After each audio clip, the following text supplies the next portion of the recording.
Beer è un prodotto esclusivo Azienda Agricola Pancera, il buon seme, i buoni frutti.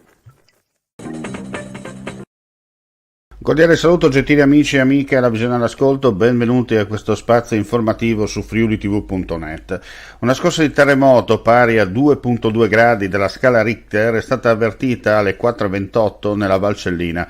L'epicentro è stato individuato a 8 km di distanza da Clout, in una zona attigua alle sorgenti del torrente Cellina. Nessun danno a cose e persone è stato al momento registrato. I vigili del fuoco non hanno ricevuto comunque chiamate. Il sindaco di Clout, Jonathan Sturam, ha fatto sapere che soltanto una parte della popolazione ha avvertito il movimento tellurico e che nessuno è uscito dalle proprie abitazioni, vista la lieve entità del sisma.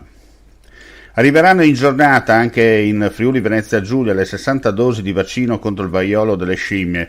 Lo rende noto il vicegovernatore con delega alla salute Riccardo Riccardi, ricordando che in questa prima fase le dosi disponibili sono state ripartite tra le regioni proporzionalmente al numero di casi segnalati ad oggi.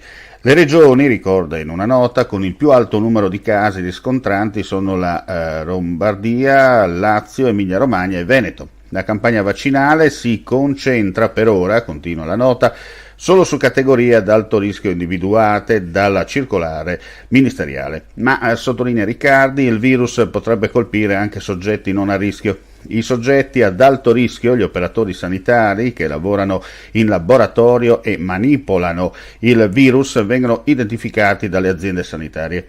Le dosi rimarranno per ora centralizzate a Pordenone perché il farmaco deve essere conservato a meno 20 gradi. E andiamo a chiudere con i numeri del Covid in Friuli Venezia Giulia: 4.484 test e tamponi eseguiti, 619 positività. In particolare 1.692 tamponi molecolari, 118 nuovi contagi, 2.792 test rapidi antigenici, 501 i casi.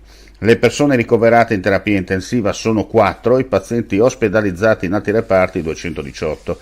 Nella giornata odierna si registrano i decessi di 4 persone.